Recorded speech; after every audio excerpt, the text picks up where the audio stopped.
Salut à toi, nous sommes Marie et Julien, experts comptables et moralistes, banquiers d'affaires et surtout investisseurs. Nous te souhaitons la bienvenue dans ce nouvel épisode de Kick le Boomer Dream, un podcast où on parle d'investissement, de finances personnelles et d'entrepreneuriat en détente et dans la bonne humeur, avec un objectif, te permettre de nous suivre dans la quête de sortir de la rat race et de prendre ton destin en main. Grâce à nos expériences pro et à notre vie d'investisseur, nous te donnons les conseils qui nous ont permis d'avancer dans la construction d'un patrimoine immobilier et financier, principalement cryptoactif. Chaque semaine, nous abordons un sujet en le vulgarisant au maximum pour qu'il soit le plus intéressant. Nous recevons un invité par mois avec un parcours inspirant et une expertise différente sur de nouveaux sujets. Si tu apprécies notre podcast, je t'invite à t'abonner sur ta plateforme d'écoute, à nous laisser une note 5 étoiles et à partager cet épisode et ce podcast à 2 personnes de ton entourage pour nous aider à le faire grandir. Je te laisse tout de suite avec l'épisode et je te souhaite une très bonne journée. Bonjour à tous, bienvenue dans ce nouvel épisode. Pour une fois ça change, c'est moi qui fais l'intro. Marie, comment vas-tu ? Ça va et toi ? Ouais, ça va bien aussi. Bon, nouvel épisode cette semaine. Ouais, un épisode, je sais pas, on va un petit peu discuter d'un fait d'actualité, je pense. De plusieurs faits d'actualité qu'on va tourner autour des Ponzi. Parce qu'on en a un qui a popé là, qui est... Ouais, il y en a un qui est bien apparu, qui nous fera un peu l'intro du sujet principal, et puis il y en a un autre qui nous concerne de manière plus proche et plus immédiate, qui sera le gros morceau. On va reparler des retraites ensemble, parce que il y a un moment donné, faut que notre génération, elle prenne une décision. Ouais, clairement. Donc voilà. Cette semaine, boom anecdote, nous avons récupéré un chantier, on a fait la livraison d'un chantier qui a été plutôt rapide et franchement, pour le temps qu'ils ont mis, c'était très bien fait, je trouve. Vous avez dû le voir sur le compte Instagram, normalement, on avait repartagé les stories de la maître d'œuvre qu'il a géré. D'habitude, on passe pas pour des maîtres d'œuvre sur des chantiers, mais bon, là, c'est parce que je la connaissais et c'est pareil, du coup, que j'ai eu le recours des artisans. Ils étaient un petit peu plus chers en termes de prix que ce qu'on a l'habitude de faire, mais bon, là, on avait une problématique de vitesse et que plus ça prenait de temps, plus on perdait de l'argent sur des loyers futurs qu'on pouvait rentrer. Donc, au final, c'était pas très grave de payer un petit peu plus cher le chantier si ça vous permettait d'être prêt plus tôt. Et c'est vrai qu'ils ont fait un boulot très quali parce que ce qu'on leur avait demandé, c'était rediviser des bureaux, donc c'était surtout mettre du placo, fallait casser un petit peu des parois existantes et repositionner des nouvelles parois. Il y avait de l'élec aussi parce qu'il fallait forcément qu'ils remettent des lampes, qu'ils remettent des prises, qu'ils tirent des lignes depuis le compteur pour installer des chauffages. Et franchement, ils ont fait ça vraiment de manière très quali. Ça se voit que c'est des artisans d'habitude qui bossent dans des villas parce que ils rénovent plutôt des belles maisons, etc. Et vraiment, c'est vrai que pour, on va dire, le fait qu'on était sur un chantier, nous, c'est plutôt des bureaux pro. Alors, forcément, on aime bien qu'il y ait des belles finitions, mais je veux dire, on n'était pas non plus, c'est pas comme si on était sur un achat-revente d'une maison à 1 million. Et vraiment, ils nous ont livré des murs qui sont très très bonne qualité. Ouais. Et en fait, vous avez dû le voir sur les vidéos, ils nous ont les ont préparés, en fait, prêts à peindre, parce que du coup, c'est nous qui allons nous occuper de la peinture tranquillement cette semaine. On va avoir un peu de boulot, peinture, plainte, pose des radiateurs, vu que c'est nous qui les posons. Et voilà. D'ailleurs, petite anecdote sur les radiateurs, c'est vrai que c'est pas souvent qu'on achète du matériel sur le Bon Coin. Parce que ça prend du temps, souvent faut se déplacer. Nous on vend beaucoup sur le Bon Coin, mais c'est vrai qu'on n'achète pas beaucoup. Et en fait on devait installer des radiateurs dans ces bureaux et je voulais pas mettre des grille-pains ou des trucs trop pourris. Et le problème c'est que en gamme de radiateurs que je voulais mettre, on était tout de suite à 100 € le radiateur, sachant qu'on doit en mettre 6. Donc ça faisait tout de suite un très gros budget pour les radiateurs. Et finalement j'ai regardé sur le Bon Coin et j'en ai trouvé quasiment 9 à 120 € les 6.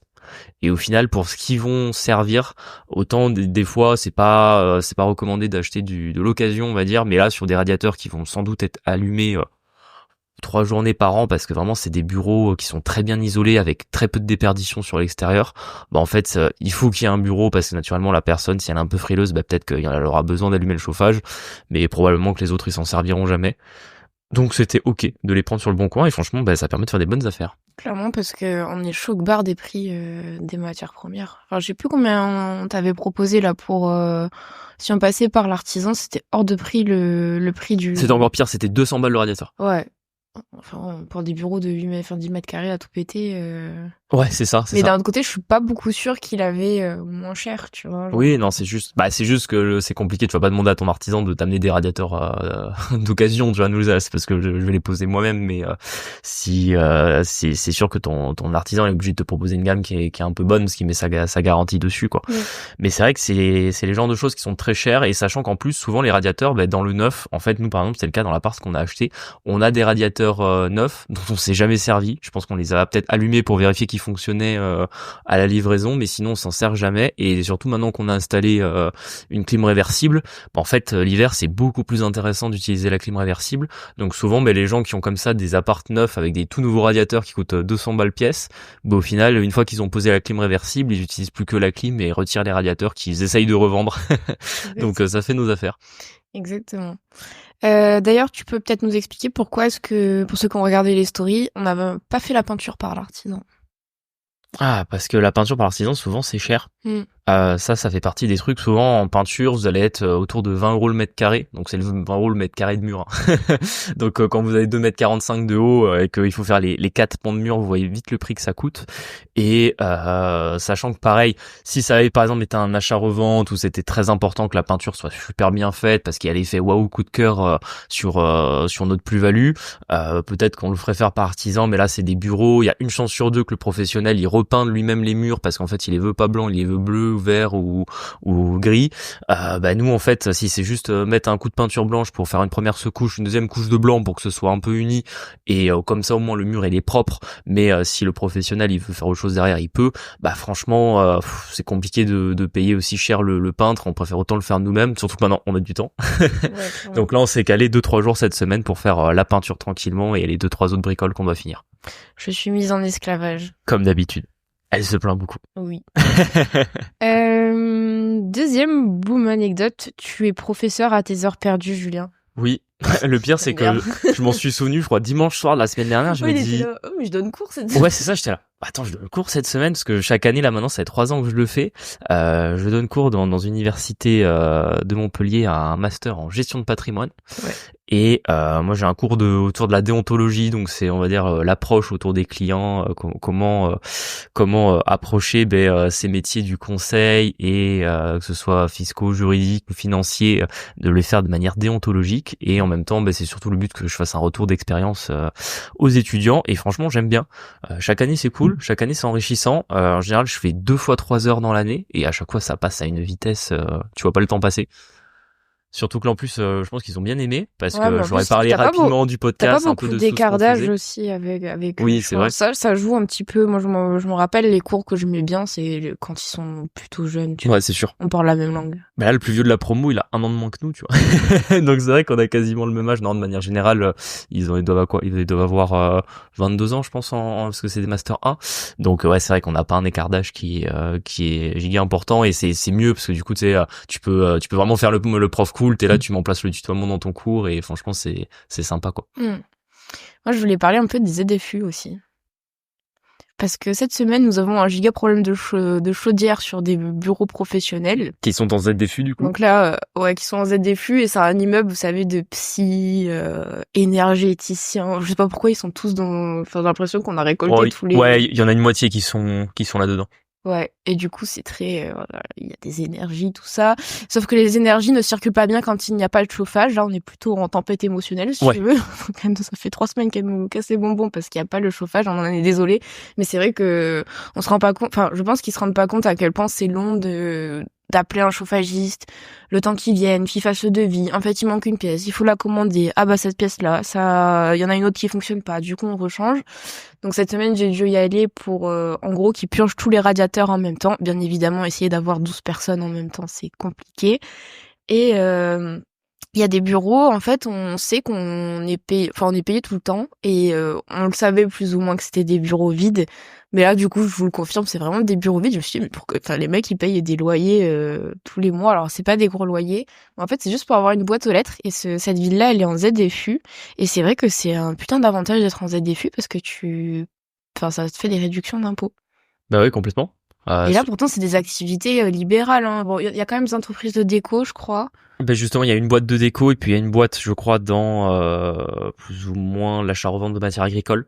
Et c'est deux boîtes qui voulaient un pied à terre sur la ville où on est. Pour mettre de l'administratif, visiblement. Exactement. Et en fait, finalement, ils ont pas vraiment installé leur bureau à cet endroit. Et moi, en fait, en cherchant sur Internet, parce que je trouvais ça un peu bizarre, je me suis dit, ils doivent forcément gagner quelque chose que juste une boîte aux lettres. C'est pas possible de payer quand même un loyer d'un bureau juste pour une boîte aux lettres.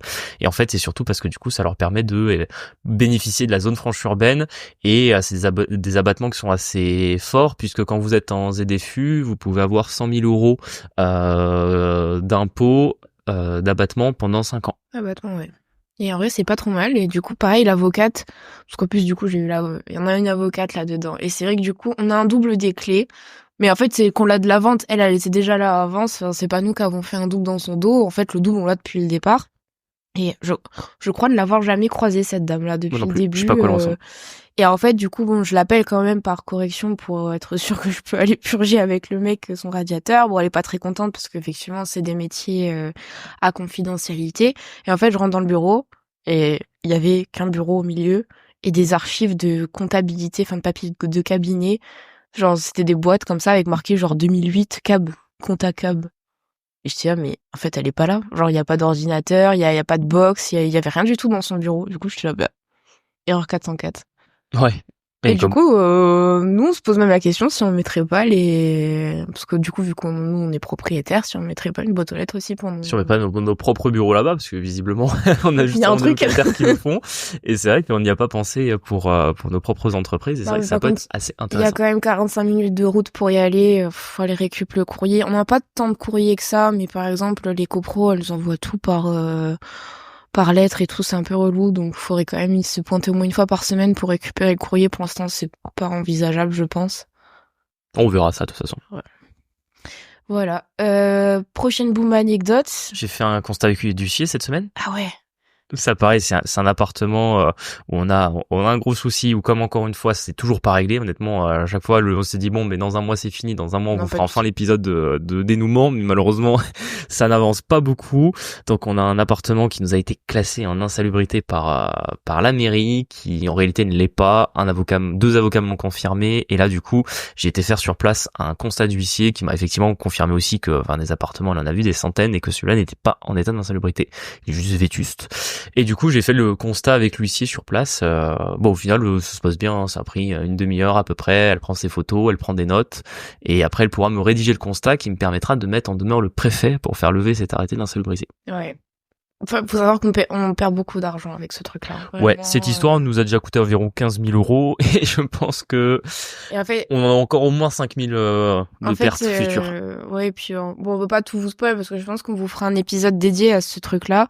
Mais en gros, là, nous, vu qu'on veut le vendre, le plus important, c'est de faire lever l'arrêté d'insalubrité et surtout que la locataire s'en aille. Sauf qu'en fait, on se rend compte que l'État a absolument pas les moyens de la reloger, alors que c'est quelqu'un qui devrait être dans le parc de l'État, je pense, en tout cas en location. Oui, qui doit être en logement social. Et pourtant, avec 3 enfants, et c'est une dame qui a un état de santé fragile, elle est pas prioritaire, donc c'est quand même compliqué. Et le problème, c'est qu'en fait, là, elle devrait déjà être partie parce qu'en soi, l'état d'insalubrité n'arrêtait pas son congé pour vente. Mais bon, est-ce qu'on est là à à déclencher une procédure d'expulsion? Je sais pas. On se pose même la question de la payer pour qu'elle s'en aille, en fait. Ouais, je pense que petit à petit on va se diriger vers là, parce qu'à un moment donné ça se fait de payer un locataire, de faire ce qu'on appelle un protocole transactionnel pour que le bail soit définitivement rompu, que le locataire s'en aille. Et en fait là au début on était là, bon on va essayer que cette histoire nous coûte le moins possible.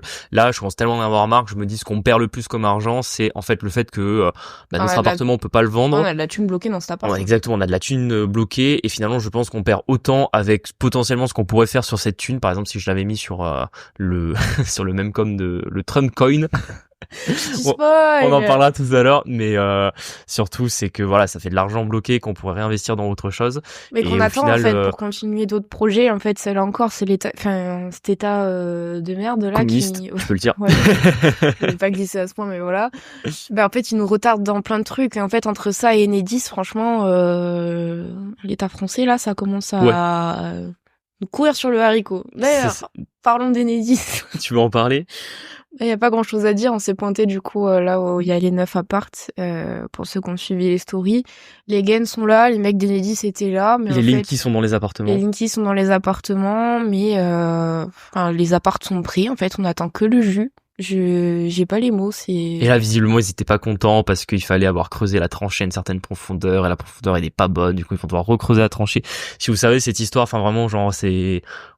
Ouais, il y a plein de points qui vont pas sur ce truc-là. Bon, en soi, c'est pas une mauvaise OP, hein. Encore une fois, on le redit, on la regrette pas. C'est juste le temps perdu et l'énergie surtout. Ouais, heureusement, on a quelqu'un qui gère quand même un minimum sur place, mais même elle est au bout du Rolls, quoi. Enfin, je sais pas comment elle fait, vraiment, elle gère que des problèmes. Et pareil, bah du coup, la personne qui s'occupe de nous chez Enedis s'en va. Ouais. C'est vraiment, c'est une galère. Donc, tu vois, par exemple, ça, je pense que nous, on refera plus de projets où il faut faire intervenir Enedis, parce qu'elle nous le disait, en fait, les process ont vachement changé chez Enedis récemment.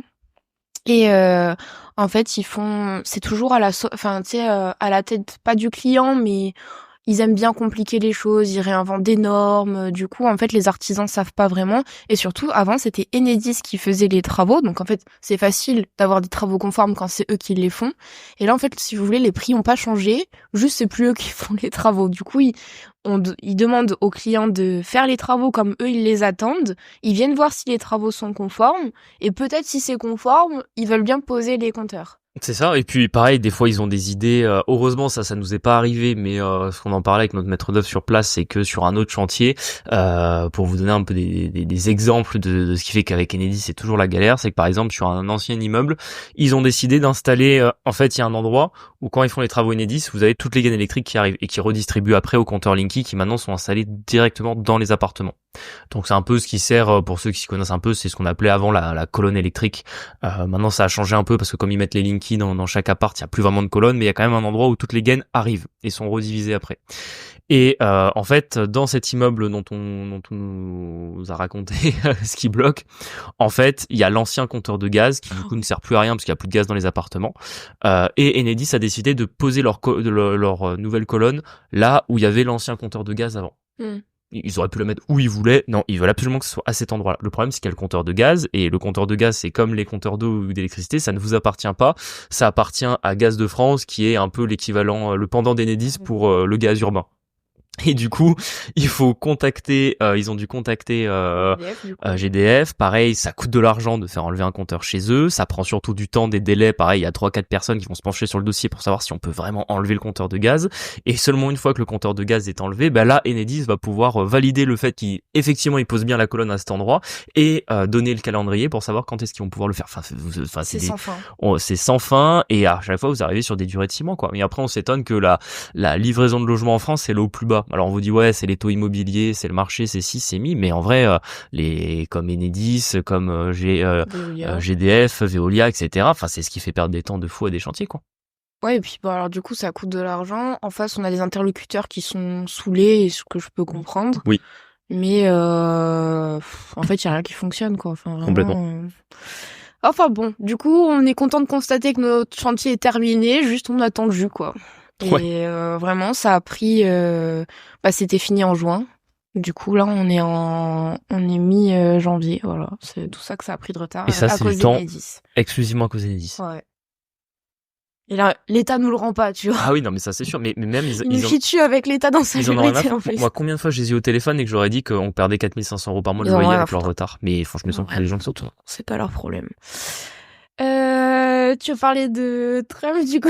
Ouais, on va parler de Trump. On va attaquer un peu le sujet du jour. Je vais vous parler un petit peu des Ponzi et voir un peu tous les Ponzi qu'on a autour de nous. Et notamment, forcément, deuxième partie, on va reparler du système de retraite en France. Encore une fois, vis-à-vis de notre génération. Oui, c'est plus à notre génération. Et des choix moraux que vous avez éventuellement à faire sur ce sujet-là. Mais il y a un autre sujet d'actualité qui a popé cette semaine. Comme vous le savez, là, on est le dimanche 19 janvier. Trump sera officiellement investi demain avec son administration d'administration. Je sais pas ce qui lui est passé par la tête.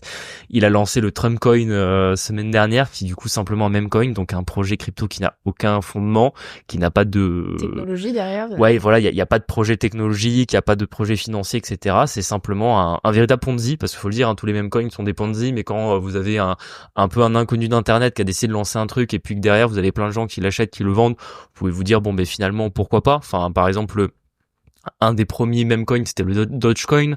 Après, heureusement, derrière, vous avez quand même une blockchain qui se tient un petit peu, sur laquelle il y a moyen de faire des choses, même si le token ne sert à rien en soi. La blockchain derrière sert.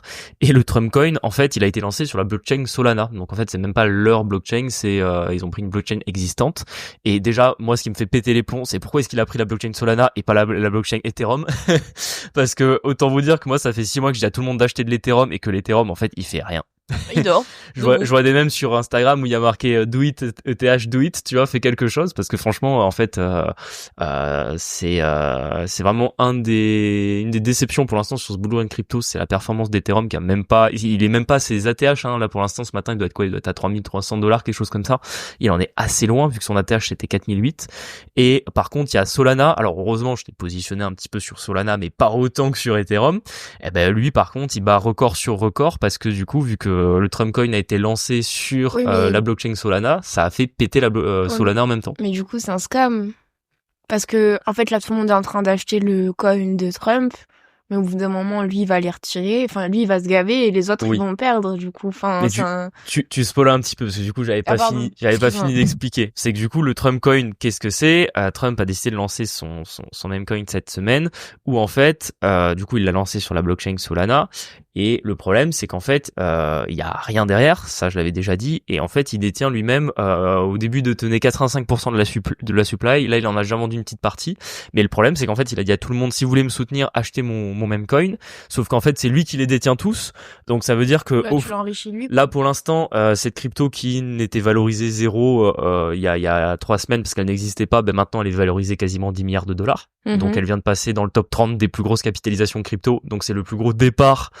C'est la plus grosse ICO qu'on a jamais vue sur le marché crypto, qui en plus est basé sur rien. Donc en plus d'un point de vue des détracteurs de la crypto, ça va vraiment leur donner de l'eau au moulin. C'est exactement des quantités de rivières infinies à leur moulin anti-crypto, parce que là pour le coup c'est un peu du grand n'importe quoi. Et c'est surtout que pourquoi on est valorisé à 10 milliards? C'est parce que comme c'est Trump qui détient, et Trump, sa famille, ses amis, enfin son équipe qui détient la majorité des tokens, là il y en a une petite partie qui sont disponibles, ce qu'on appelle le floating, qui est disponible sur le marché, tout le monde se jette dessus, donc tout de suite ça fait gap énormément le montant de la capitalisation. Après heureusement, il n'y a pas 10 milliards qui sont rentrés dedans, il y a peut-être quelques centaines de millions, mais ça suffit quand vous avez un floating qui est relativement faible de faire énormément exploser le cours. Et Trump commence déjà à vendre ses tokens.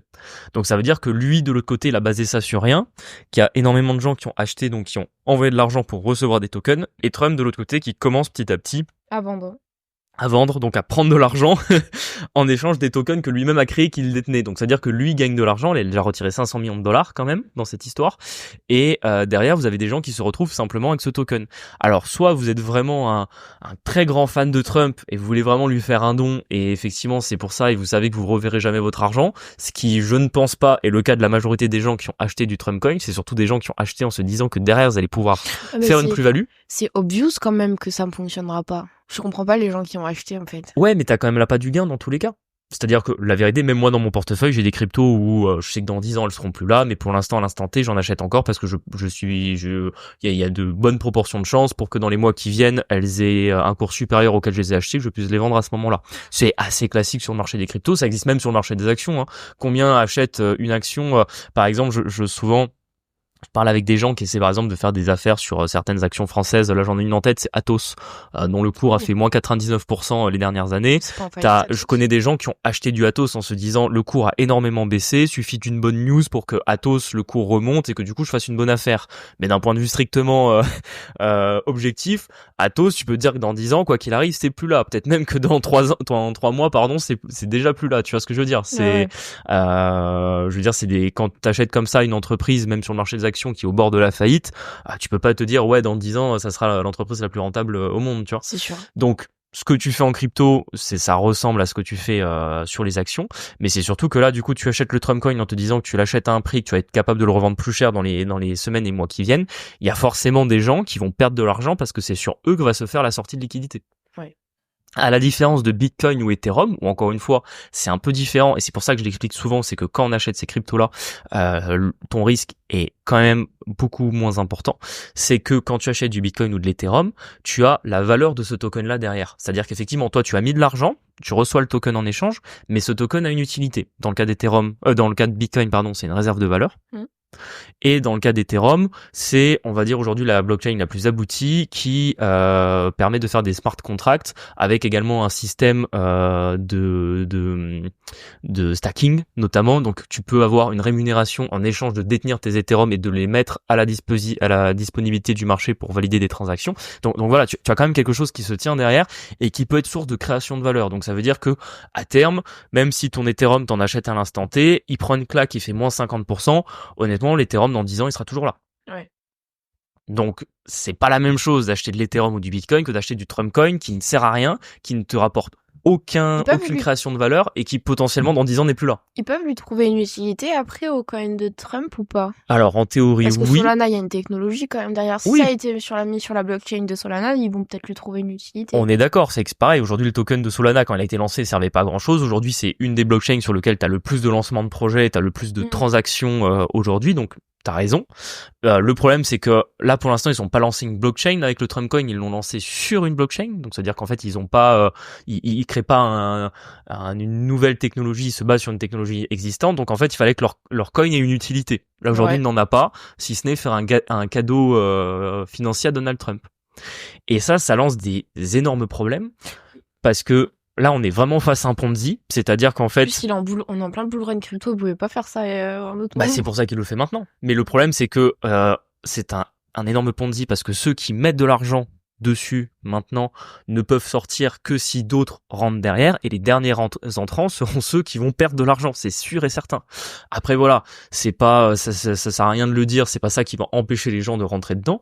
Le problème c'est que ça t'amène tout un tas de problématiques qui sont extrêmement importantes. La première, c'est déjà pour l'image des cryptos, c'est-à-dire que t'as quand même énormément de gens et moi j'en fais partie. Ça baisse la crédibilité du coup. Exactement, qui disent que ça a quand même une utilité in fine et que c'est quand même moi j'y crois, en vrai. Un gain technologique, une réserve de valeur, même si tout n'est pas parfait, hein, loin de là, mais je veux dire, c'est quand même, pour notre génération, les cryptos, c'est incroyable. Honnêtement, dans 20 ans, c'est décentralisé, c'est trop bien. Oui, et puis même, à partir du moment où t'as les banques centrales qui commencent à te parler de monnaie, de monnaie dématérialisée et centralisée par leur biais, c'est quand même que la technologie vaut quelque chose.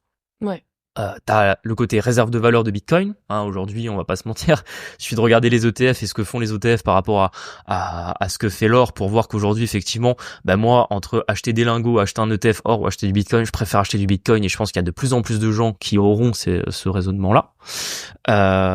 Donc ça vient casser l'image, ça vient aussi donner des mauvaises idées à d'autres parce que maintenant si Trump a lancé sa crypto, pourquoi est-ce que Musk lancerait pas sa crypto, pourquoi est-ce que le président chinois lancerait pas sa crypto, pourquoi est-ce que Vladimir Poutine lancerait pas sa crypto, tu vois, ça peut être à la fin ça peut être le giga bordel ou alors encore pire, tu peux avoir des stars, je sais pas moi, des chanteuses qui font des concerts devant des adolescents qui vont eux-mêmes lancer leur crypto. Kim Kardashian, non, qui avait pas lancé ou elle avait promu comme ça un scam du coup. Oui, après ça c'était encore différent parce qu'ils avaient même pas créé eux-mêmes leur crypto, ils faisaient la promo d'une autre crypto qui était une escroquerie. Et ils prenaient un billet là-dessus. Après, il y en a eu plein. Hein. J'ai plusieurs noms qui me viennent en tête, mais des scams en crypto, c'est simple, c'est un marché qui est moins régulé. On peut pas dire qu'il est plus régulé aujourd'hui parce qu'il y a des régulations, mais je dirais il est moins régulé. Donc c'est plus facile de le faire là-dessus que sur d'autres classes d'actifs ou d'autres business.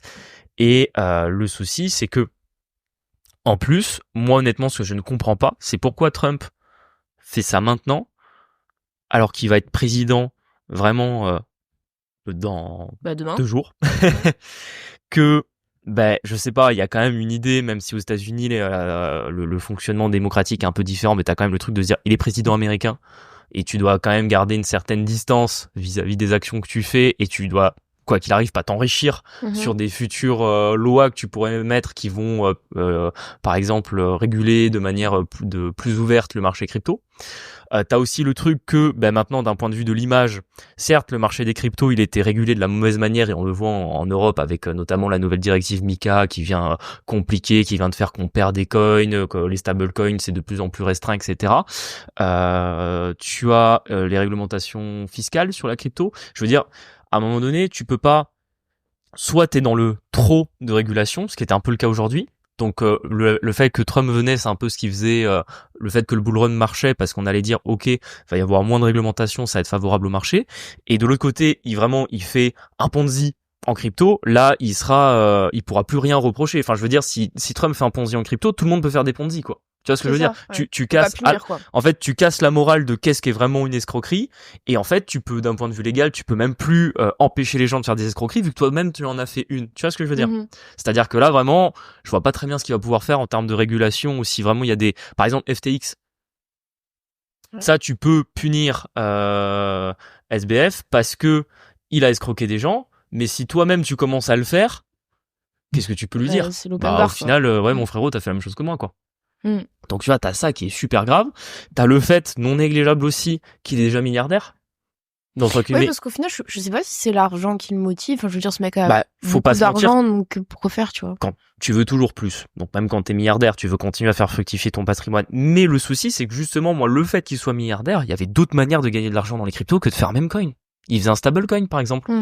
Ceux qui sont Circle qui ont fait USDC, Tether qui a fait l'USDT, c'est parmi les cryptos les plus rentables au monde parce que t'as énormément de transactions sur leur blockchain, que eux, ils ont l'équivalent en parité en dollars et en actifs, ils se diversifient, donc c'est-à-dire que eux, en fait, à chaque fois que vous mettez de l'argent en USDT ou en USDC, en face, vous avez des vrais dollars qui sont placés auprès de la Fed ou un peu on peut rapprocher ça un peu au fond en euros de l'assurance vie, c'est-à-dire que vous avez la contrepartie quelque part qui investit en liquidité qui leur permet de ramener de l'argent.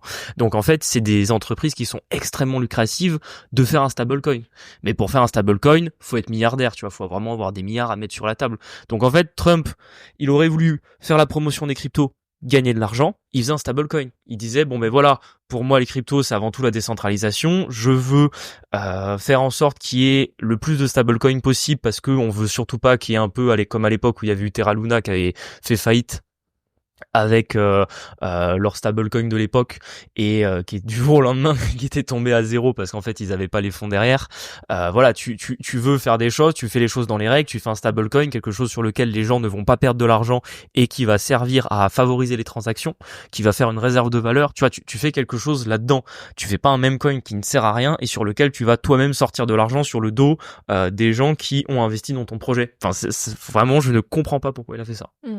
Et là, du coup, sur le marché des cryptos, tu commences un peu à t'inquiéter. Moi, j'ai vu plusieurs... Les gens vont retirer leur thune, tu penses, ou pas? Alors, c'est compliqué à dire. J'ai vu plusieurs personnes s'inquiéter. Et quand je dis personnes, je parle pas de gens qui connaissent en crypto, je parle au contraire de un petit peu d'influenceurs, de gens qui ont des entreprises là-dedans, qui se sont dit, maintenant que Trump a lancé son meme coin, soit ça veut dire qu'on est sur le top de marché, et que demain, forcément, les gens vont commencer à retirer leur liquidité. Ah, tu penses qu'on a atteint... Attends. C'est pas ce que je pense. C'est ce que je suis en train de dire. Ouais. C'est que t'as les deux options. Soit on est sur le top du marché. C'est-à-dire que là, on est en train de se dire, c'est la fin, sortez vos fonds parce que quand on a des projets aussi délirants que celui-là, ça veut dire qu'on a atteint le maximum qu'on pouvait faire sur ce cycle crypto. Ou alors, à l'inverse, tu te dis, on est à l'aube de quelque chose qui va être extrêmement lucratif parce que tout le monde va investir dans tout et n'importe quoi et on est à l'aube de la plus grande année crypto peut-être de la décennie si ce n'est c'est un peu qui tout double. Là c'est 100% qui tout double. Okay. Et le problème c'est que le bull run risque d'être tiré par les mauvaises raisons. C'est-à-dire que le fait que Trump arrivait à la Maison Blanche pour le bull run crypto, si tu veux le storytelling qui faisait qu'on avait envie d'investir et par exemple moi qui faisait que j'étais très confiant sur le marché, c'était de se dire ok, la réglementation va être plus simple. Qui dit réglementation plus simple dit plus de projets, plus facile de faire des avancées technologiques, donc la création de valeur va y être du fait. Ouais, du coup ça va dynamiser d'une bonne manière le marché du coup, si c'est l'open bar en soi. Tu vois, si les trucs moraux c'est là tombés, c'est là que tu te trompes parce qu'en fait du coup j'étais en train de dire que le fait d'avoir une régulation plus souple, ça venait tirer ceux qui font des projets avec des technologies, des choses qui vont dans la création de valeur. Là, si tu dérégules complet, ça veut dire que ce qui va attirer les investisseurs, c'est pas les projets qui rapporteront de l'argent demain, c'est tous les projets, tous les scams qui vont rapporter de l'argent tout de suite en théorie. Donc en fait, mais après je suis désolée, c'est le principe de la décentralisation du coup. Oui, mais non. Parce que le problème, c'est que c'est toujours pareil. C'est toujours le débat entre les libertariens et les étatistes. C'est pour ça qu'en réalité, si tu veux qu'un État fonctionne, il faut toujours être un petit peu au mieux. Il faut un peu de régulation et pas trop. C'est toujours qu'il faut se dire que si t'as aucune loi dans un pays, c'est-à-dire que c'est le Far West, c'est-à-dire qu'on peut venir te tuer, on peut venir prendre ton argent. Dans le monde de la crypto, on va pas venir te tuer physiquement, mais ça veut dire que si t'as aucune régulation, on peut venir te voler ton ledger, on peut venir te faire un Ponzi, te voler ton argent, c'est légal. C'est-à-dire qu'il y a plus aucune règle.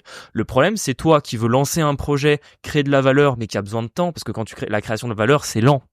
Si toi tu veux créer un projet que t'as besoin de temps pour le créer, en réalité, tu ne l'auras pas, parce que les fonds, ils vont pas se diriger vers toi qui dit investissez dans mon projet, vous serez riche dans 10 ans. Ils vont aller vers le Trump Coin ou investissez demain, vous aurez fait x10 dans une semaine, tu vois. Donc l'argent ne va pas au bon endroit. À l'inverse, t'es trop régulé. Alors certes, les fraudes, c'est pas possible, c'est ce qu'ils essaient un peu de nous faire en Europe. Les fraudes, c'est pas possible. On peut pas voler votre argent en crypto, mais par contre, tu peux rien créer, tu peux pas ouvrir de plateforme, tu peux pas détenir de stablecoin. Tes transactions, elles sont fliquées par tous les régulateurs fiscaux et financiers. Tu peux difficilement retirer tes fonds d'une plateforme vers ton compte bancaire. Tu vois, si t'as trop de réglementation, certes, en termes de sécurité du consommateur, c'est mieux, mais en termes de capacité des entreprises à pouvoir innover, c'est mauvais parce qu'en fait ils vont dépenser tout leur argent en conformité et en régulation et pas dans l'investissement et en développeur pour leur technologie, tu vois. Donc c'est pour ça que moi je trouve ça en tout cas moi le Trump Coin je peux pas dire que j'y suis contre, mais je veux dire je trouve ça complètement déconnant. Et d'un point de vue du marché, je pense que c'est quand même un mauvais signe pour l'année qui arrive. Après, c'est toujours pareil, des fois il y a des signes noirs qui se matérialisent pas toujours dans les faits, mais c'est quand même un signe noir sur ce bull run. La suite au prochain épisode, on verra la semaine prochaine ce que ça donne un petit peu, parce que là, cette semaine, c'est l'investiture de Trump, donc on va voir ce que ça donne un petit peu au niveau des marchés. Et toi, tu donnerais juste quel conseil pour l'investisseur lambda, quoi? Déjà, pas aller sur le Trump Coin. Ouais, compris. Déjà. Et ensuite, garder à l'esprit que toujours avoir deux scénarios dans la tête, tu vois. Le problème, c'est que des fois, tu peux avoir deux scénarios qui sont à peu près gris. Par exemple, je sais pas moi, au mois de novembre, avant l'élection de Trump, j'étais en mode Trump est élu, scénario positif. Trump est pas élu, scénario négatif. Mais pour moi, c'était pas le Bitcoin va à 100 000 ou le Bitcoin va à $1000. C'était si Trump est élu, je voyais le Bitcoin aller vers les 70-80 000 $, et si Trump était pas élu, je voyais le Bitcoin aller vers les 50 000 ou 60 ou 40 000, je sais plus à combien il était exactement au moment de son élection. Mais voilà, grosso modo, pour moi, j'avais deux scénarios qui, en termes d'écart à la moyenne, n'étaient pas hyper importants. Là, honnêtement, on est en soit le fait que Trump dérégule complètement la crypto et qu'on puisse faire tout et n'importe quoi, c'est génial parce qu'on va avoir énormément de fonds qui vont rentrer, ça va arroser tout le marché, donc tout va monter et on est dans le monde des bisounours, tu vois, et on devient tous millionnaires en crypto dans l'année qui vient. Soit c'est un scénario un peu catastrophe où la liquidité ira pas dans les bonnes cryptos, elle ira vraiment que dans les scams, dans les meme coins et compagnie. Et en fait, les gens qui investissent vont soit investir sur les cryptos qui ont des fondamentaux et vont pas gagner grand chose, soit ils vont investir dans les scams et vont probablement perdre leur argent, sauf si c'est eux qui sont à l'origine du scam ou si sont vraiment très bons. Mais faut se dire que grosso modo, dans un scam, en général, c'est les fondateurs ou les premiers qui gagnent. C'est le principe du Ponzi. Donc plus vous y allez tard, plus vous avez de chances de perdre. Donc le Trump Coin là par contre il est déjà à 10 milliards de capitalisation. Est-ce qu'il peut aller à 30 milliards? Oui. Est-ce que ça vaut le risque de prendre le risque de perdre sa mise pour en se disant il va peut-être passer de 10 à 30 milliards sachant que c'est pas vous qui avez les commandes et qu'il n'y a pas de fondamentaux derrière? Pour moi ça vaut pas le coup de prendre le risque. Il y a pas de logique derrière, c'est mais ouais, juste complètement. avoir un peu ce que fait le marché. Après faut pas non plus dire que ce bull run n'est pas intéressant. Par exemple le Ripple, moi j'y croyais, on en avait parlé sur ce podcast. Là à l'époque on en avait parlé dans ce podcast, il était à 30 centimes. Là maintenant il a dépassé les $3 quoi. Il est là, On est sur un x10. Donc d'ailleurs, j'espère que vous avez pris des gains. Moi, j'ai pris une partie de mes gains sur le Ripple parce que c'est comme ça qu'il faut faire quand on fait des multiples quasiment à deux chiffres. Donc voilà, il y a quand même des choses positives sur ce bull run. L'élection de Trump reste une bonne nouvelle. Juste là, cette semaine, il y a eu vraiment une fausse note incroyable de sa part. Donald, il a déconné. Ça me permet du coup de faire un peu la transition avec vers le deuxième sujet. Ouais, avec le parallèle avec le système des retraites françaises, pardon. Tu peux peut-être, juste pour rappel un petit peu, de dire comment ça fonctionne dans les grandes lignes, et on va voir pourquoi est-ce que nous on pense que c'est un Ponzi, et pour ceux qui sont de notre génération, pourquoi est-ce qu'en fait, au mieux, le moins possible cotiser à ce truc-là. Ok. Alors du coup, on a expliqué ce qu'était un Ponzi tout à l'heure, donc on va pas y revenir, mais le moyen dont vous avez une retraite en France, c'est qu'en fait on rémunère les premiers entrées avec l'argent des nouveaux. Donc vous faites le parallèle que vous voulez. Non, mais bon, c'est grosso modo, il y a deux grands régimes de retraite. Je crois qu'on en a déjà parlé sur le podcast. Il y a le régime par répartition, le régime par capitalisation, et après vous avez des systèmes qui sont un petit peu hybrides où il y a un petit peu les deux. Grosso modo, en France, on va dire qu'on a 95% de répartition. Et 5-10% de capitalisation. Le modèle français est très particulier parce qu'on est quasiment le seul pays au monde avec une aussi grosse logique de répartition. Et le problème, c'est que ceux qui l'ont mis en place, et ça c'est ce que vous apprenez un peu quand vous lisez les livres d'histoire, et puis surtout peut-être aussi ceux qui sont honnêtes et qui étaient déjà là à peu près au moment où toutes ces choses se sont décidées, mais dès le début on savait qu'il y aurait un problème sur le système par répartition. Parce qu'il a été mis en place dans un contexte d'après-guerre où finalement vous aviez peu de retraités, où les gens vivaient moins longtemps. La démographie était en expansion. Exactement, donc à l'époque vous aviez 3 ou 4 cotisants pour un retraité, donc la logique de donner une retraite à quelqu'un qui avait pas forcément mis d'argent de côté pour sa retraite, ça pouvait se tenir. Le problème, c'est que dès le début on savait que la démographie ça durait pas. Parce qu'en réalité, quand on regarde la démographie française sur 2 siècles, ce qu'on appelle le baby boom, c'est plus ou moins une anomalie. Parce que la démographie française au début du XXe siècle est déjà mauvaise. On est, je sais plus à combien on est exactement en enfants par femme dans les années 20 et 30, mais je pense qu'on doit être autour de 2 ou tout juste en dessous de 2. Alors que dans le baby boom, on arrive quasiment à 3. Faut savoir que c'est une anomalie. On savait déjà que les Français faisaient plus beaucoup d'enfants depuis bien avant la génération des boomers. Donc on savait que cette anomalie-là aurait une fin. Et elle a duré à peu près 30 ans. Dans les années 70-80, à nouveau, on fait moins d'enfants et ça s'aggrave énormément aujourd'hui pour plusieurs raisons. On n'est pas là pour parler de natalité, mais grosso modo, ça fait des dizaines et des dizaines d'années qu'ils savent que leur régime de retraite, il tient pas la route. Ouais. À partir de là, on revient un petit peu, ce qui nous intéresse, c'est sur nous, notre génération, ouais. Et de se dire que nous, quel intérêt on a à cotiser pour un système où on sait pertinemment qu'on va pas en profiter. Je connais aucun jeune aujourd'hui qui a... En fait, c'est que c'est assez lucide pour tous les jeunes. Chaque fois que tu parles avec personne ne s'attend à avoir une retraite, en fait. Je pense que c'est obvious pour tout le monde, du coup. Exactement. Mais par contre, on a des cotisations qui sont à un niveau inégalé. C'est-à-dire qu'à l'inverse, nos parents et grands-parents qui bénéficient aujourd'hui d'une retraite avaient des niveaux de cotisation sur leurs revenus qui étaient énormément inférieurs à ce que nous, on a aujourd'hui, alors que eux en profitent de la retraite. C'est-à-dire que eux ont l'impression d'avoir cotisé sur leurs revenus pour payer la retraite il y a 30 ou 40 ans de ceux qui étaient déjà à la retraite à ce moment-là. Donc ça, à la limite, eux, ils se disent c'est cohérent et c'est juste qu'on ait une retraite parce que nous, on a payé pour les anciens quand on était jeunes. Donc c'est logique qu'aujourd'hui, les jeunes payent pour nous. Sauf que nous, on sait que ce système, il est proche de la fin. C'est intenable en fait. C'est intenable, donc ce système ne se tient déjà plus. Ça, je vous donnerai quelques éléments et quelques chiffres clés juste après. Mais ça a aucune logique que nous on continue à payer là-dedans alors que on n'en est pas à l'origine. On ne l'a pas décidé. On sait pertinemment qu'ils n'ont pas fait les choix qui s'imposaient parce qu'en réalité, ce régime-là, ils auraient dû le réformer il y a 20, 30, voire déjà 40 ans qu'ils auraient dû le réformer. Ils ne l'ont pas fait. Ils n'ont pas pris les décisions difficiles qui s'imposaient. Donc notamment baisser le régime par répartition et commencer à faire un régime par capitalisation à côté. Et nous, en fait, on est dans tous les cas, on est obligé de faire la propre capitalisation de nos revenus, c'est-à-dire de se prévoir un patrimoine. C'est ce qu'on essaie de vous montrer chaque semaine dans ce podcast.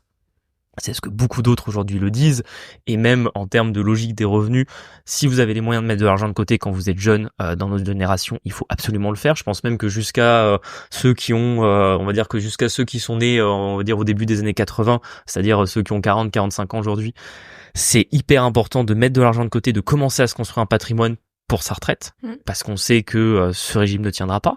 Et du coup, nous on se dit, mais attends, on est en train de nous faire cotiser un régime qu'on n'a pas décidé, qu'ils n'ont pas réformé, et qu'en plus, nous, on n'aura aucun bénéfice. Et là, t'es en train de te dire, mais attends, normalement, la logique dans la vie, c'est que les générations d'avant mettent en place des choses qui bénéficient aux générations futures. Et là, nous, on est dans l'inverse extrême, c'est-à-dire que c'est nous, notre génération, qui devons payer pour les erreurs des générations passées. C'est surtout qu'en plus, ils vivent de plus en plus longtemps, tu vois. Donc, en fait, ils sont de plus en plus nombreux à partir à la retraite, ils meurent tard. Et déjà l'emploi en France c'est pas fou, le contexte économique. Et vraiment quand tu vois que tu te fais ponctionner 80% de ton revenu si tu veux. Mais surtout qu'on en arrive toujours au même, c'est que les réformes des retraites, et c'est pour ça qu'elles sont aussi impopulaires, c'est que dans tous les cas ça pèse toujours sur nous. C'est-à-dire que comme tu dis, ils vivent plus longtemps, donc en théorie si on vit plus longtemps on doit cotiser plus longtemps. Le problème c'est que si aujourd'hui on augmente l'âge de départ à la retraite, dis-leur qu'ils parlent à 67 ans, ils sont là. Oh. Non mais même le problème c'est que si tu décales l'âge de départ de la retraite, c'est sur qui que ça pèse, c'est pas sur les retraités actuels. Eux, dans tous les cas, ils sont déjà à la retraite, ça bougera pas. C'est sur nous. C'est toujours sur les mêmes. Alors, t'as aussi ceux qui sont proches de l'âge de départ à la retraite qui seront un petit peu impactés. Malheureusement, eux, c'est un peu la roue du carrosse où eux, certes, peut-être qu'ils en profiteront moins, mais ils en profiteront quand même. Nous, le problème, c'est que on est là en mode, ok, on se rend compte que ceux actuellement vivent plus longtemps. Parce qu'en réalité, on sait déjà depuis 30 ou 40 ans que les gens vivront de plus en plus longtemps. Enfin, je veux dire, en réalité, la démographie, c'est, je pense que dans les sciences, économique et sociale, la démographie, c'est une des sciences les plus exactes. C'est-à-dire qu'on sait précisément plusieurs dizaines d'années en avance quelle sera l'espérance de vie et quel sera le nombre d'enfants par femme avec une petite marge d'erreur. C'est quelque chose d'extrêmement précis. Donc en fait, ils le savent, ils l'ont pas que les gens aujourd'hui vivent 80, 90 ans, ils le savaient il y a 20 ans et le nombre d'enfants par femme qu'on a aujourd'hui, ils le savaient il y a 20 ans aussi. Donc tu te dis, ils ont pas réagi il y a 20 ans, ils ont refusé de faire ce qui s'imposait et en fait, c'est sur nous que ça pèse. Ouais. Et je pense qu'il y a un petit facteur aussi, tu sais, psychologique, tu sais quand en fait, je vois plein de jeunes qui se disent, franchement, on n'en aura pas. Et tu vois, c'est pas que c'est pas un problème, mais c'est quelque chose, en fait, on n'a pas envie de s'en soucier, tu vois. Genre, d'avoir aussi peu de perspectives jusqu'à tes 60 ans, c'est quand même chaud. Sachant que, il y en a plein aussi qui font le choix de pas faire d'enfants. Enfin, je pense qu'en fait, plus ça avancera, moins il y aura d'enfants. Parce qu'effectivement, quand t'es ponctionné à 80% de tes revenus... Compliqué d'avoir un gosse. Ouais, compliqué d'avoir un enfant, d'en avoir plusieurs. Tout en travaillant et tout en ayant un rythme de vie, enfin une qualité de vie shitty quoi. Mais t'as raison d'ailleurs, je fais juste une petite parenthèse là-dessus. Justement, on parle qu'aujourd'hui, nous on le voit, nous on n'a pas encore d'enfants, mais nos amis autour de nous qui commencent à en avoir, ils galèrent, ça coûte très cher. Tu sais pas comment les faire garder. T'as aucune bonification sur tes revenus du fait d'avoir un enfant, alors que justement à l'époque de nos grands-parents, t'avais beaucoup de règles où par exemple quand tu travailles dans une entreprise publique, au troisième enfant t'étais à la retraite. Donc y compris si t'avais ton troisième enfant, tu l'avais à 35 ans, t'étais à la retraite à 35 ans. C'est fou ça. Hein. Et ça a disparu. Donc on nous dit ah non mais votre génération vous faites plus assez d'enfants. Ouais mais en fait on n'a même plus les mêmes avantages que les générations d'avant, tu vois. Donc au bout d'un moment ils sont bien gentils mais on peut pas faire plus avec moins, tu vois. Pour revenir là-dessus. Pour simplement donner quelques chiffres dont je parlais tout à l'heure, c'est qu'en fait le régime n'est déjà pas équilibré aujourd'hui, c'est-à-dire que on paye des cotisations qui sont extrêmement élevées pour le régime de retraite. Oui, parce que faut distinguer, il y a plusieurs organismes auxquels on cotise. Oui, après, je pense ça a pas grand... Oui, pas grand intérêt, ouais, mais qu'on fasse là, ce que tu vas dire, par contre, c'est un intérêt pour le coup. Oui, là, c'est un intérêt, c'est qu'en fait, la plupart des régimes, alors c'est vrai que si vous êtes dans des régimes un peu particuliers, ça peut être différent, mais grosso modo, on va parler du régime général qui est le plus important parce que c'est celui où on a le plus et qu'au bout d'un moment, de toute façon, c'est le premier qui sera en déficit et que quand celui-là sera en déficit, tous les autres vont suivre. Donc ce régime-là, en réalité, il est déjà en déficit aujourd'hui et l'État verse déjà une partie des impôts pour le compenser. Donc ça veut dire qu'en fait, aujourd'hui, vous avez un régime de retraite qui n'est déjà plus à l'équilibre. Donc où il y a déjà trop de cotisations dues pour trop peu de cotisations rentrées. C'est ça, c'est qu'en fait la sécurité sociale ne se suffit plus à elle-même. De ce qu'elle cotise et qu'elle reverse, ça suffit plus. Donc l'État collecte une partie de vos impôts, donc ça peut être la TVA, votre impôt sur le revenu, votre impôt sur les sociétés ou les diverses taxes et autres impôts que prélève l'État, et le reverse déjà pour essayer d'équilibrer ce système qui ne l'est plus. Donc ça veut dire que déjà aujourd'hui, si vous voulez même plus cotiser au régime de retraite, que vous arrivez à vous mettre dans un régime où vous n'avez plus de cotisation, vous cotisez quand même un minimum par le biais de vos impôts. Donc en fait, ce régime ne tient déjà plus. Il est déjà alors ils peuvent le tirer comme ça longtemps, hein. Je vais pas dire que l'an prochain c'est fini, hein, mais je veux dire, en réalité, ce régime est déjà mort. Ils essayent de le micro-réformer année après année. Bon, alors, on va pas trop s'étaler sur ce sujet-là. On ne la fait pas, nous, on le sait que ça marche pas. Vous voyez bien que dans tous les cas, ça n'amènera à rien. Et moi, à un moment donné, je veux rassurer un peu notre génération. Si vous avez pas envie de cotiser sur ce régime, ne cotisez pas. Et il y a 15 000 moyens de pas cotiser, je pense. Hein. Oui. Tu as quelque chose à dire ? Tu as quelque chose à dire ? Oui, je disais que de toute manière, si on parle de la sécurité sociale d'une manière générale, je sais pas vous, mais je trouve que on est de moins en moins bien couverts quand même d'une manière générale. Par exemple, si vous avez des problèmes de dents, il y a aucune mutuelle, aucun complémentaire santé qui vous indemnise correctement. Ça vous paierait toujours de votre poche. Et il me semble quand même que ça a été dit plusieurs fois. Alors c'était Attal à l'époque, à l'époque c'était il y a quelques mois, quand le gouvernement avait pas changé 15 fois, que voilà, en fait, au bout d'un moment, ceux qui pourront payer leurs frais de santé auront les moyens de payer, paieront. Oui. C'est-à-dire que vous cotisez un régime, en fait, vous n'en bénéficiez. Payez deux fois. C'est ça. Et j'ai l'impression quand même que au niveau de la santé, parce que des pépins de santé, ça peut arriver à n'importe qui, je vois bien que quand il y a des maladies longues, au final, la meilleure couverture, c'est quand ça vient du privé. C'est quand ton employeur te maintient un salaire et cotise pour toi le temps que tu te soignes. Tout à fait. Et ça, c'est triste quand même quand t'es privé à je sais pas combien de... Après, là, tu parles on va dire la sécurité sociale au sens large avec, c'est ce que j'ai dit, avec la branche maladie. La branche maladie, c'est un peu différent. Tu peux pas vraiment dire que c'est un Ponzi. Je pense que c'est plutôt un système qui est mal équilibré. Mais je veux dire, autant nous, notre génération, on paye. Oui, mais je veux dire, nous, notre génération, on paye à la branche maladie. On y a plus ou moins droit. Après, certainement pas à la hauteur de ce qu'on y met dedans, mais on y a droit quand même. Là, vraiment, je parle concrètement des retraites, parce que les retraites, tu ne touches pas 1 euro de ta retraite jusqu'à ce que tu les fais valoir pour nous, ça serait, je pense, dans 30 ou 40 ans, je pense, quelque chose comme ça. 40 ans, très probablement. Donc, vraiment, c'est 175 ans d'ici là, le départ. Ouais, largement. On sera probablement mort avant parce qu'à la fin ils l'auront mis tellement tard l'âge de la retraite qu'en fait il y aura juste ceux qui deviendront centenaires qui l'auront, tu sais. Mais pour revenir là-dessus, moi je vois dans notre génération, parce que c'est des conversations que j'ai régulièrement, ceux qui s'arrangent pour ne pas cotiser pour leur retraite. Je pense qu'en réalité ils ont raison, parce que souvent quand ils le font pas en mode one life et on dépense tout, ils le font en se disant ok, je vais investir dans l'immobilier, je vais investir en bourse, je vais investir en crypto, je vais mettre de l'argent de côté, et je sais que quand j'arriverai à peu près au moment de ma retraite, j'aurai un capital qui, en plus, le fait de l'avoir investi, il sera revalorisé naturellement par l'inflation. Donc j'arriverai à pouvoir maintenir mon niveau de vie par ce biais-là. Et en fait, je suis désolé, mais tant pis pour les générations d'avant, quoi. Ça va, ils ont déjà suffisamment essoré, quoi. Non, mais c'est exactement ça. Et ça, c'est des fois, justement, là, on n'est pas très loin de Noël, et je sais que on a des amis qui m'en ont parlé, et que des fois, ça m'a tué. aux conversations à Noël, il y a eu des petits accros entre on va dire des Gen Z et des boomers sur ce sujet-là, parce que les Gen Z étaient en mode non, moi j'en ai marre de payer autant d'impôts, si je peux ne pas cotiser, je cotise pas, et les boomers qui étaient là, non, mais tu te rends compte, en fait, c'est n'importe quoi, et nous, nos retraites, comment elles vont être payées? Ouais, notre amie, elle nous disait qu'en gros, elle touche le SMIC pour un job qui est quand même assez contraignant parce que c'est la restauration, etc. Et que son patron lui donne 100 euros au black, en gros. Et c'est vrai que 100 euros, je suis désolée, quand tu gagnes un SMIC, ça fait largement la différence. Et le grand-père en face était outré qu'on puisse se donner 100 euros qui ne soient pas soumis à cotisation, et que comment est-ce que leur génération vont faire, alors qu'en vrai, on vit difficilement, je pense, avec un SMIC, tu vois. Genre, c'est vraiment les besoins primaires qui sont assurés si t'as de la chance, quoi. Je sais pas, mais c'est pas bizarre.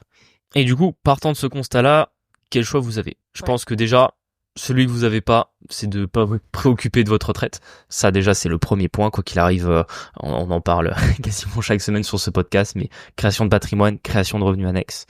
Et après, je pense que le seul stade où ça vaut encore le coup de payer des cotisations, c'est quand malheureusement t'as pas le choix parce que ça va te constituer tes revenus qui vont te rendre finançable auprès de la banque. Si vous voyez ce que je veux dire, c'est que bah voilà, quand t'es salarié, t'as pas vraiment le choix de cotiser à la retraite des autres. Pas, ouais. Mais par contre, voilà, t'es salarié, t'as un CDI, il faut que t'en profites au maximum pour emprunter, pour faire l'effet de levier dans l'immobilier, pour mettre de l'argent de côté. C'est pour ça que nous aussi on a voulu aller vite dans le salariat, c'est que c'est intenable en fait. Le temps sortir, tu parles.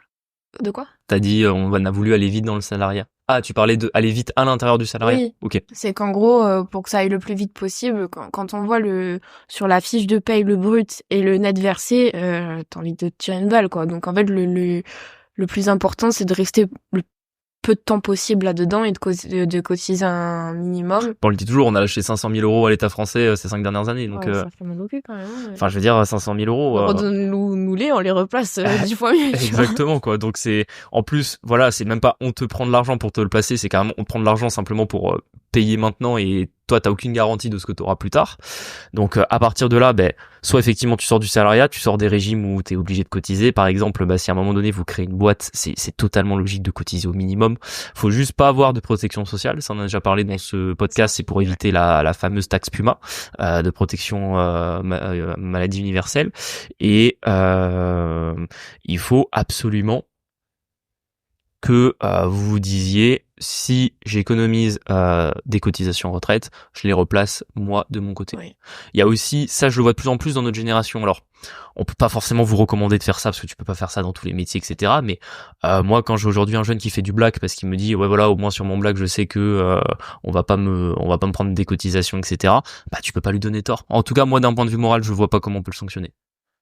Non, sachant que ça se sanctionne d'un point de vue légal parce qu'ils essayent de faire tenir leur système, donc à un moment donné il faut bien prendre l'argent où il est, mais d'un point de vue moral en fait tu peux pas reprocher à personne. Après surtout que le black ça se prête pas à tous les corps de métier. Non, c'est pas possible. Donc en fait même quand dans votre corps de métier où ça c'est pas trop enclin, où voilà vous êtes toujours un peu limité, mais vous êtes toujours un peu limité dans la proportion chiffre d'affaires au black chiffre d'affaires déclaré.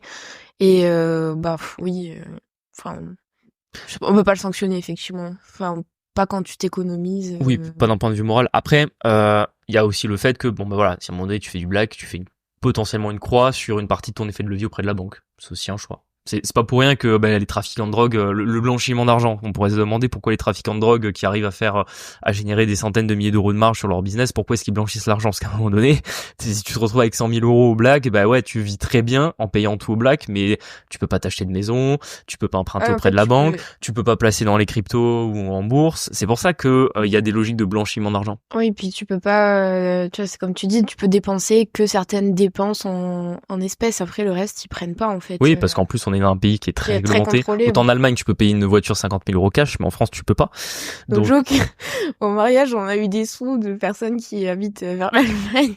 On a eu un billet de 100 balles. Genre, ça n'existe pas chez nous, normalement. Non, dans le sud, j'en vois quasiment jamais des billets de 100. Je sais même pas qui va nous l'accepter, ce truc-là. Ouais. Enfin bon. Donc, et après, quand tu dis déclarer un minimum, il y a peut-être un peu l'auto-entreprise aussi. Non, mais quand je dis déclarer un minimum, c'est aussi simplement cotiser un minimum, oui, c'est-à-dire mettez-vous vous-même dans un régime où vous aurez au moins cotisé un minimum pour quand même avoir une protection maladie comme on en parlait, mais débrouillez-vous pour le plus possible réinvestir dans votre business et débrouillez-vous pour que vous puissiez avoir votre niveau de vie sans devoir avoir trop de cotisations. Et en plus là, quand on parle de ça, on parle même pas de l'impôt, tu vois, parce qu'après le fait de payer de l'impôt, voilà, à un moment donné, on est un pays, il y a des routes à payer, il y a des fonctionnaires à payer, etc. Mais en réalité, c'est tellement infime dans la proportion de ce qu'on paye. Ça, des fois, les gens le savent pas, mais en gros, par exemple, l'entretien des routes et des infrastructures de l'État, c'est 6% de ce qu'on paye en impôts et cotisations. Si tu rajoutes les salaires des fonctionnaires, je pense qu'on monte à 20%, tu vois. Donc, en réalité, il y a tellement peu dans tes impôts qui va vraiment payer ce qui te sert et ce que tu récupères. Tu prends la branche maladie et la branche de retraite, c'est déjà à peu près 55% de nos cotisations, tu vois. Donc à un moment donné, ils sont bien gentils, mais voilà, faut payer ses impôts, mais t'es pas obligé de cotiser et te faire ouvrir avec des dizaines de milliers d'euros de cotisations par an qui vont payer leur régime de Ponzi et que toi tu reverras jamais, quoi. Question ouverte, est-ce que du coup tu recommandes de changer de pays? C'est une solution. C'est vrai que j'y ai pensé tout à l'heure, j'ai pas, tu me l'as arraché de la bouche. et tu la fais au bon moment. C'est vrai que ça peut être une solution. On a pas mal de nos amis qui ont fait ça. Quand vous avez une profession qui est propice à l'expatriation, allez voir dans un autre pays et vous verrez qu'en fait, dans la plupart des pays, on te prend pas 60% de ton salaire, quoi. Et c'est souvent, c'est pas pour rien. Il y a souvent la Suisse ou Luxembourg. La Suisse ou Luxembourg, tu seras bien mieux payé qu'en France. Certes, c'est des économies qui sont plus en croissance que nous. Ils ont des niveaux de vie. Enfin, c'est des pays où la vie est un petit peu plus chère que chez nous. Mais en proportion, t'en prends beaucoup moins parce que t'as cette logique de effectivement t'auras une retraite, mais elle sera pas non plus. En tout cas, en termes de ton niveau de vie par rapport à ton dernier salaire en Suisse, la retraite elle est pas incroyable. Mais voilà, on te laisse ton salaire, on te dit attention, tu sais ce que t'auras à peu près à la fin, tu sais que t'auras pas grand chose, t'auras un minimum, mais voilà, si tu veux bien vivre à ta retraite, fais ce qu'il faut en amont. Mais par contre, voilà, on te laisse tes cotisations, on te laisse ton salaire, on te laisse toi choisir là où tu veux aller, tu vois. Sachant qu'avant, je réfléchis, mais tu vois, quand t'arrivais à la retraite, généralement ta maison elle était payée. Tu vois, au final, t'avais, je pense, moins de charges que les gens qui partent à la retraite maintenant. Oui. Moi, je sais que mes parents, je pense qu'ils auront toujours leur crédit de leur maison à leur retraite, tu vois. Et les jeunes actuellement, ils peuvent pas. Enfin, il y en a plein qui ne peuvent pas acheter leur logement et commencer à cotiser pour leur maison, tu vois. Mais moi, je le voyais, c'était une nouvelle norme qui était venue dans la politique crédit de la banque quand j'étais banquier d'affaires. Quand on faisait comme ça des financements sur des résidences principales, quand la personne elle était à moins de 5 ans de la retraite, on lui demandait une simulation de son revenu de retraite et on calculait sa capacité d'emprunt là-dessus. Bah oui, ça me paraît logique plus ou moins. Mais... On est d'accord. Sur le principe, ça paraît pas déconnant, mais tu te dis quand même que du coup, il va y avoir un gros problème parce que tu vas te retrouver avec aujourd'hui la plupart des retraités. Alors oui, des fois, je suis d'accord que 1 000 € de retraite, c'est pas facile pour vivre chaque mois, mais si ta maison est payée... Si t'as pas le loyer déjà payé, effectivement, ça allège déjà parce qu'au final, prends un jeune qui gagne 1 600 par mois, s'il paye 700 de loyer, au final, le retraité qui a 1 000 € de retraite, il vit mieux que le salarié ou après logement payé, lui reste 900 € quoi. Sachant que quand tu t'es salarié, quand t'es retraité, pardon, tu utilises un peu moins la voiture, tu vois, t'es un peu moins, tu manges moins aussi parce que t'es plus âgé, etc. Donc t'as pas d'enfants à charge.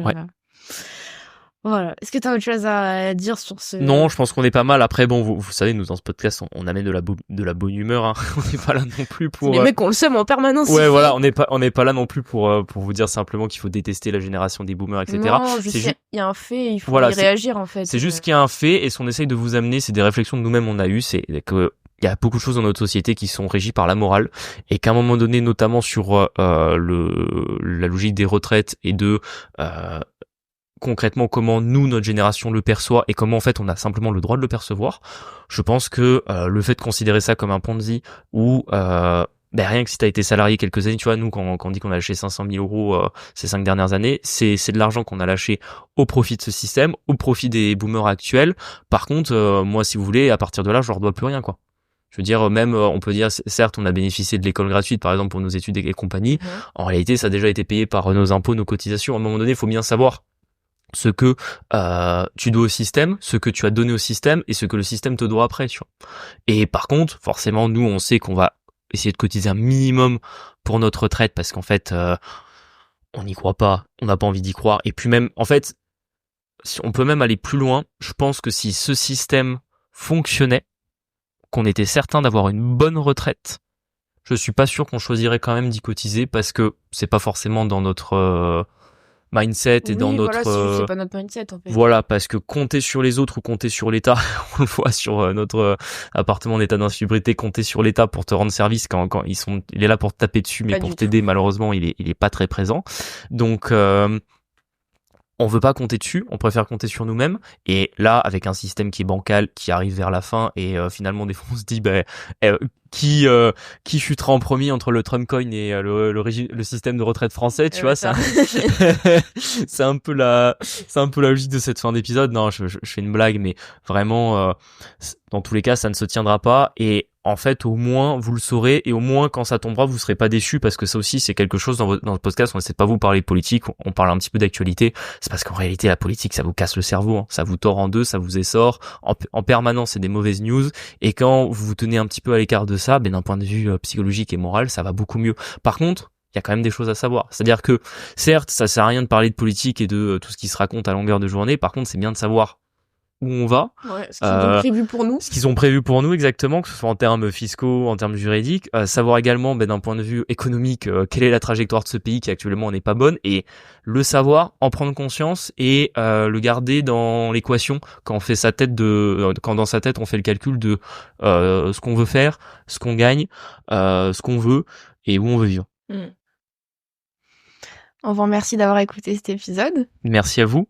On garde la pêche, hein. On est complètement. motivés. Non, c'est sûr. En plus, il faudra qu'on reparle des bonnes notes des épisodes. À chaque fois, je me dis, il faut qu'on parle un début d'épisode, on en parlera la prochaine fois. En tout cas, merci beaucoup à tous ceux qui nous mettent des giga commentaires et des notes 5 étoiles. Encore une fois, ça nous fait plaisir. Faut qu'on arrête d'en parler en fin d'épisode, faut qu'on en parle au début. Bon, on se le notera pour la semaine prochaine. Merci à vous. À bientôt. Ciao. Salut.